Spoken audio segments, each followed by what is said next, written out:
thermal sound wave. It's thermal sound waves, the natural alternative to fast food radio. We here at C.Truth, Kev Lawrence. Right about now, we got someone joining us who's going to talk about his experience, his journey, and things that's been going on in his life, his world. I think he's from out of the Northeast, if I'm not mistaken. But we're going to find out specifically where he's coming through from. We got a professor joining us right now. A professor? A professor.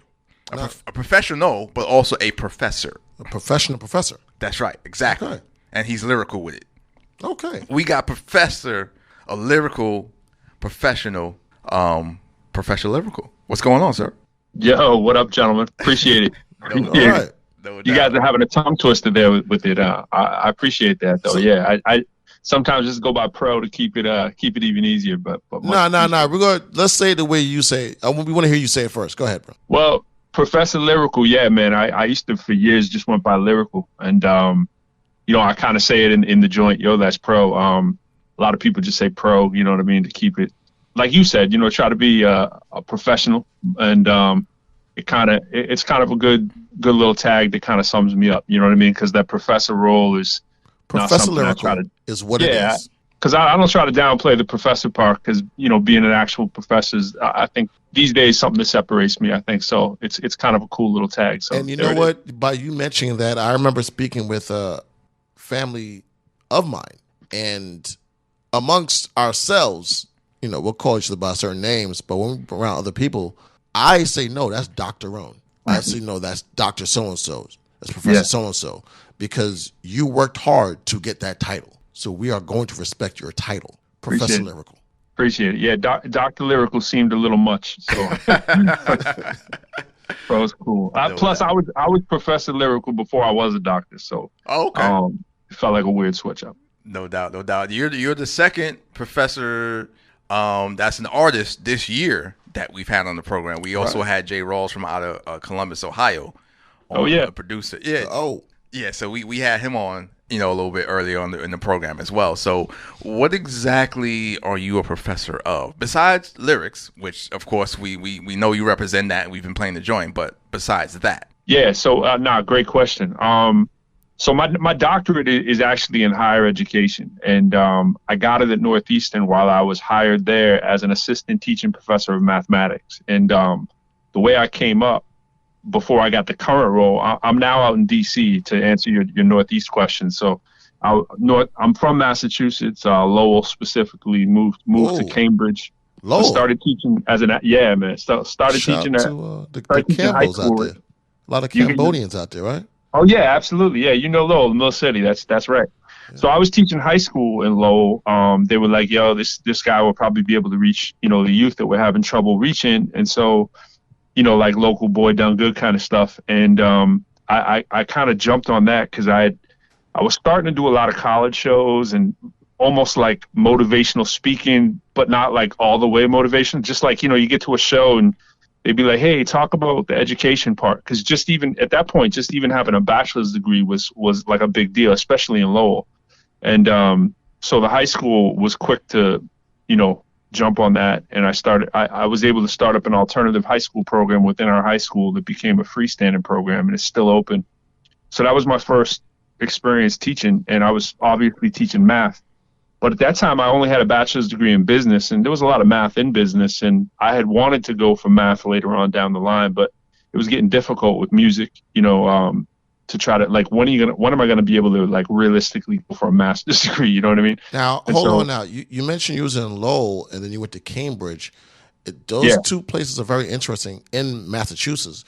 Many times when people hear about Massachusetts, they hear about just Boston. And they think Boston is just Massachusetts, and that's it. And no, that's not the case. Now, you mentioned Lowell.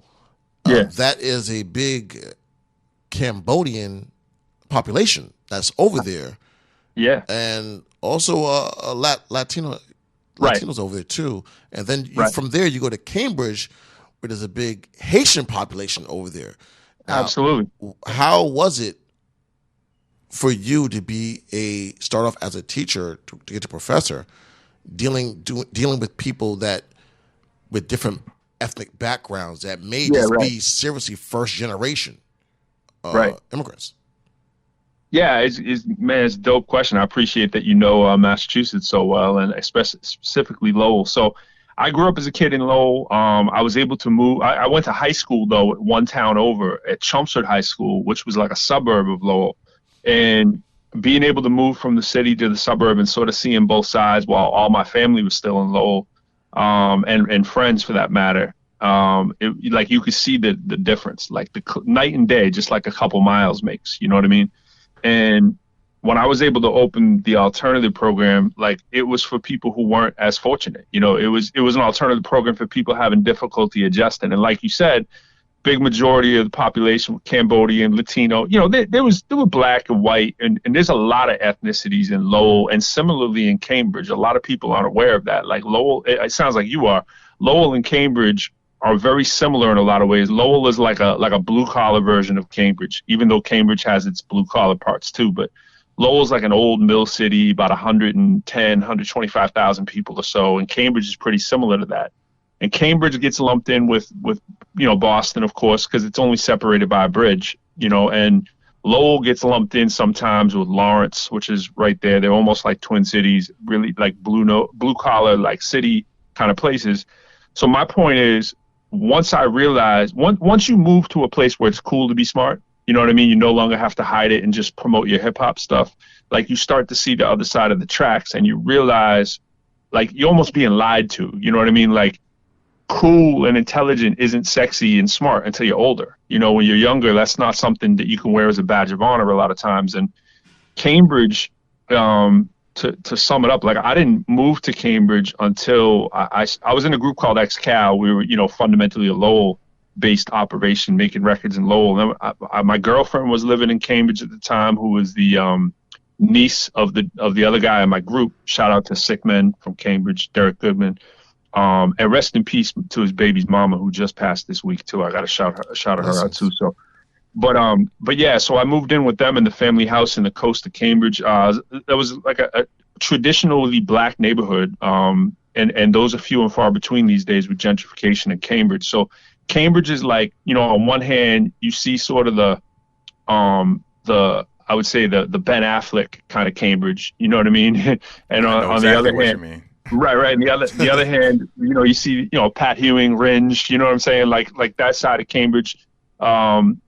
It kind of meets, comes together at a tipping point. That where Minister Farrakhan is from? Say it again. Ain't that where Minister Farrakhan is from? I don't remember the exact town he's from up there. And happy birthday to him too. I mean, you'll see a lot of 5%ers in Mattapan. You'll see Roxbury, and so like Farrakhan, obviously known to frequent those spots as well, but. But yeah, so I mean, the deal with Cambridge, basically, bottom line is like there's so many cultures in Cambridge, but you hear about like sort of the elite ones a lot of time, and everything else kind of gets pushed under the rug a lot because it's famous for Harvard and Cambridge. Let's be honest, Mm-hmm. Lowell, very similar, city on a river, two colleges, but they're UMass Lowell and Middlesex Community College. You know what I mean? So it's like the poor man's version of Cambridge, basically, and but very similar. And what goes on a day-to-day street level, it's the same trap kind of city where, train lines, high immigrant population, drugs, crime, guns, access to alcohol, illegal substance, and all the, let's say, ways to self-medicate, that you may not have access to in more wealthy communities, so those kind of things can set people up to fail. And, you try to speak about that stuff as much as you can, Definitely. It's Thermal Sound Waves, a natural alternative. We're talking to Professor Lyrical right now, Dr. Professor Lyrical, as we do that here on the program. C.Truth and Kev Lawrence here with you. That story would be interesting to be told, in the motion picture aspect, because I don't think it has been. As far as the specifics, I mean, there's been that typical story, but the specifics of typical story is what? See. So go ahead and say it. The typical story of like you were just mentioning, of the self-medicating and all that type of stuff. But I'm talking about the other sides to it with the people who make up those cities. And I don't think people even think Cambodians are even from Massachusetts. And what they go through and what they do, outside of all that other stuff that you typically hear about. Yeah. Yeah. So anyway, I don't know if you're into filmmaking, but that'd be a good thing. When you think about Boston or Massachusetts, you only think about people like Ben Affleck, and that's it. It is the typical, the other guy. Yeah, the typical stereotypes. And it's like, people make up Massachusetts, and these are the people. Right. It's the other story that needs to be told. But anyway, right. Math. Where did that whole connection for you strike? Where did that love or that interest come for you? I think it's not something necessarily like, it's not like family or friends or anything like that. It was just sort of when I was real young. I wrote a book. It's called Put 'Em All to Shame, the curriculum. And when I did the book, I put an album that went with it. And in it, I kind of, all the chapter titles and the song titles are the same. And I kind of give like 200-page backstory to each. And so I go into some detail about that. But the short of it really is that in first grade, Lowell Public Schools, you don't remember much in first grade except, playing recess or whatever. But I do remember vividly sitting in class getting made fun of for not knowing the answer to a math problem. And while I was like literally writing like poetry at my desk, you know what I'm saying? Like I was writing about dinosaurs and looking out the window like anybody else would be doing. And remember feeling stupid, really. And then this has been the story of my life. Behind the scenes, when nobody's there, I'm practicing. When nobody's putting in the work, I get off on putting the work in. You know what I mean? So I think that started then because I was like with my mom. I was like, can we do? I'm like asking to do flashcards as like a reward for good behavior. You know what I mean? So like didn't want to not know the answer again and get teased. And in the background, I built that skill up, like just real like speed and repetition of being able to do basic addition and then basic multiplication. And to get really fast at it, just so that if someone was like 9 times 7, I could be like 63, like super fast and not feel dumb. And so when I got to go to Chelmsford, especially Chelmsford High School, like I said, where kids were smart and like that was like a badge of honor. Like how rich you were was a badge of honor. Like how much you had or how smart you were and how, what your parents did for jobs and stuff. And that was kind of foreign to me. And my dad did like correspondence school, like got his degree while I was in high school kind of thing, was in the military, you know what I mean? And my mom wasn't working at the time. And so it's just a juxtaposition of those two things. And you don't want to be inferior. You don't want to be other than, you know what I mean? Mm-hmm. So I figured like math would just be something I would have in the back pocket. But as I got older and as I started seeing more people, they were getting the rewards in this school for that kind of stuff. I was like, well, I can do that too, so let me kind of step up. And little by little, just started doing more and more of that. When I got to college, I saw how economics worked. I saw a lot of social justice initiatives in my economics courses where, you saw the disparity of wealth. And I wanted to know more about it, like from a math standpoint, of math that I didn't quite have yet. So it was really that one professor I had for economics. His name was Balbir Sihag, actually, Indian professor. And like I said, Lowell has a lot of different diverse populations, and the faculty and students are a testament to that at UMass Lowell as well, and just in the city as a whole. So anyways, just all that, man, just wanting to get better at that. I eventually went for my master's, and it wasn't an easy grind either because I was rapping the whole time, and I'm just like, I need to do this. I was starting to understand ebbs and flows of things I was reading about and studying about. I knew I needed more math, and that was really the beginning of it. And then I just haven't stopped, you know what I mean? So that's it. Thermal Sound Waves. We're talking to Professor Lyrical right now on the program. This particular project that you have out right now, what exactly is the subject matter and where you're trying to go with this? So it was really the track you're talking about, Yo, That's Pro, and I appreciate the support on it too, by the way. I don't take that for granted. My man Jay Johnson is the producer who put that together. It's kind of like a chill vibe, I say, and I almost call it like medium fi. Right. And typically like people are so trying so hard to get streams and so hard to, get noticed or whatever. And I get that. And it's like, but sometimes you got to kind of say like what's really on your mind. And I've been able to be fortunate enough to do a lot of college speaking, performing. Most of the bulk of what I do is at colleges and conferences. And so, I'll get hired to come in and kind of really talk about my story and to perform at the same time. And I needed like a song really that kind of did the same thing I was doing on stage. And I had recently got a successful placement in a movie for a movie that's coming up. And the person who hooked it up for me she was introducing me to the director, and after I did the song like the same day, like once I got the brief for the movie, I banged it right out, and I didn't want to be perceived in the wrong way. So I was like doing my due diligence, knocked it right out. And she was like, yo, not only is his name Professor and people call him Pro, he really is a pro. And so I wanted to make a song that was kind of a testament to, that feels good, you know what I mean? And I wanted to shout her out. And her name is The Angel, by the way. She's an incredibly talented movie scorer and just producer, director, artist, everything. And well, just in case, let you know that C.Truth and Kev Lawrence, we are here also for you and D'Angel. I'm just saying with these movies, just putting it out there. Just putting it out there. Yes, sir. Don't just yes, sir. I know the work.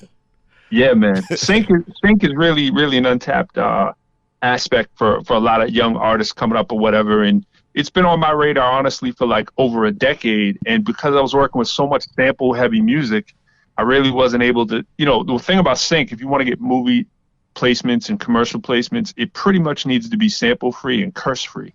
And my whole last decade, I got a son now who's in 3rd grade, and like, I'm not trying to cuss around him or anything like that.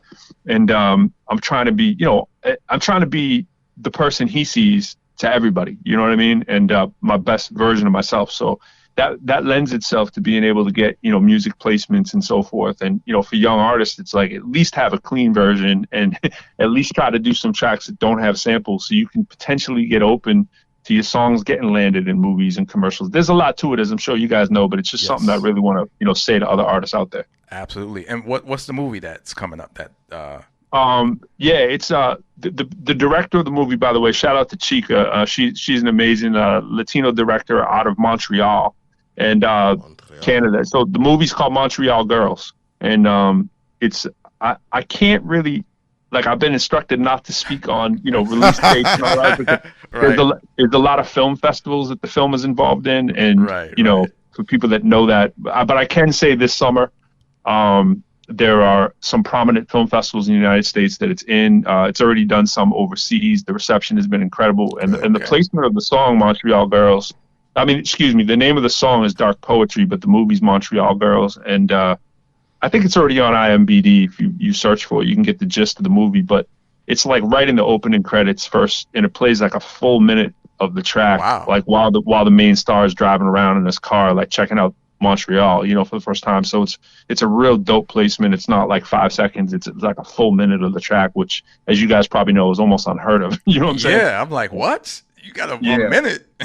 That's like a theme song. I think after 30 seconds, I wrote it custom to that scene. And, hoping that they would pick it for that, like I watched the movie ahead of time and I was like, yeah, let me just write this custom, and actually it's funny, man, the way I got that is because true to what I was just saying, they originally had this big Montreal rap song in there, one of the most popular ones from a group out there, but they used I believe it was a Miles Davis sample and they couldn't get it cleared for under $25K. So they were like, we'd rather throw a little bit less than that to an artist and not have to pay for that, and then be able to use the song in much more creative ways than you'd be able to if you had to license it and so forth. I hope you artists out there listening understands that, and producer understands that. Very, very important. No question about it. Definitely. Well, listen, we're not going to hold you up any much longer, man, but we wanted to let people know a little bit about, one of the artists that we've been supporting and playing on this program and just some of your backstory and what you do. And, this is just the beginning. We're going to have you back again sometime down the road. I appreciate it. When the movie hits and all that kind of stuff and when things get a little bit deeper. And, yeah.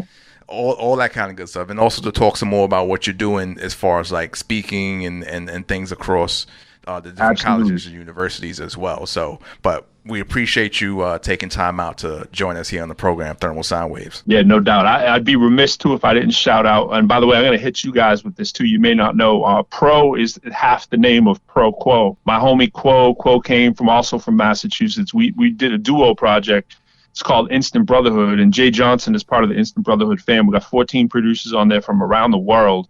A lot of European producers on that. And it's called Instant Brotherhood. It's Pro Quo, all one word. We got a couple more joints coming off the album that we're pushing to radio too. Dive In It is one to look out for. I'm going to hit you guys with that before it's out, so you guys can check that as well. Appreciate the support, and yeah, man. Absolutely, no doubt, man. Continued success to what you're doing, and keep teaching everybody, man. Definitely keep teaching them. Professor Lyrical. Yeah, man. Appreciate it. And shout the Freedom Corner, the brand, man. Absolutely. All right, have a good night. Y'all too. Thank you. Yep. Peace. It's Thermal Sound Waves, the natural alternative to fast food radio. We here, C.Truth, Kev Lawrence. Yeah. Thermal Sound Wave.